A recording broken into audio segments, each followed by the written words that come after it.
Michael Stanley has a couple of runners on a Saturday night at Tabcorp Park Menangle. He's joining us on TrotsTV to have a chat about those. Thanks for your time, Mick.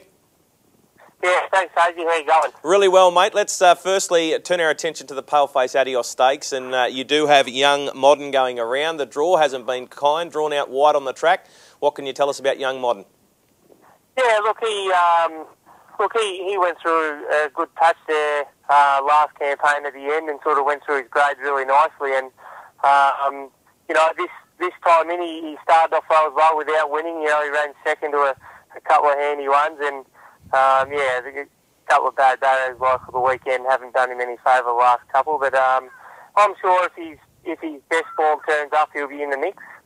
He's run 2 starts ago at Melton. Marnica Man led, walked, and he made up really good ground late in a very fast last 800 metres. Yeah, look, I think he ran home his last half in under 54 off the track. You know, so look, he's obviously, you know, a quality horse. But you know, when you get to these races, Hazy, like, you know, every horse you run against are quality horses. You know, where coming through your grade, you might have a couple you're up against. So yeah, it's going to be tough. But you know, as I said, I'm sure if he turns up with his A game, he won't be far away. So do you drive him for some luck? Do you go back and hope there's some speed on in the race? Yeah, look, I think you just play it up at the start. You know, with our Sky Major and Hector JJ drawing 1 and 2.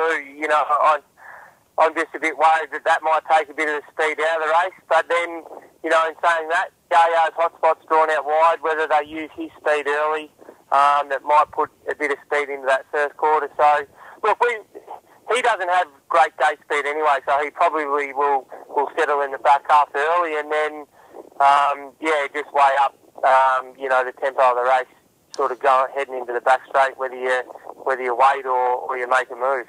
What about in the heats of the Oaks? You've got Soho Tokyo going around.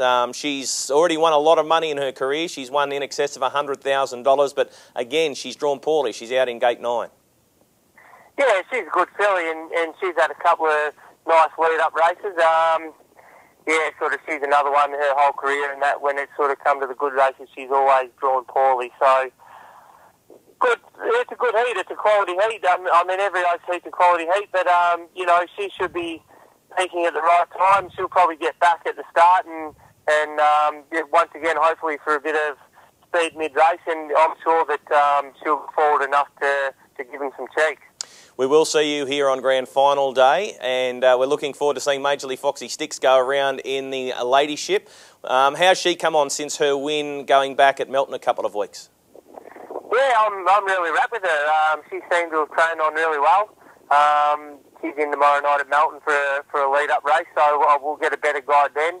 I was very fortunate, Hazy, that Gary Hall sent her over in good nick. I only had her a short time before the Ladyship Cup, and really all I did was jog her, so hopefully I haven't lost any of that Gary Hall magic going forward. What about, she's got, in WA, what we saw of her, she was a speed filly, or a speed mare. She wasn't able to be driven like that because of the draw in the Ladyship Cup. When she gets to Menangle, will we go back to the old tactics? I'm not too sure. She settled really well the other night, and I gave her a trial, and she settled really well, so it just depends. I think she's a mare that on our bigger tracks rather than Gloucester Park, you know, if they're running a solid tempo, she might be one that can follow a hot speed. As we know, she can hold her top for a long time. So the racing style of Menangle, you know, might suit her without her having to do the bulletin work. Well, mate, good luck on Saturday night, and we look forward to seeing you at Menangle on Sunday, March the 1st. Yeah, thanks, mate. There he is, Michael Stanley. He's got a couple of runners in at Menangle on Saturday night.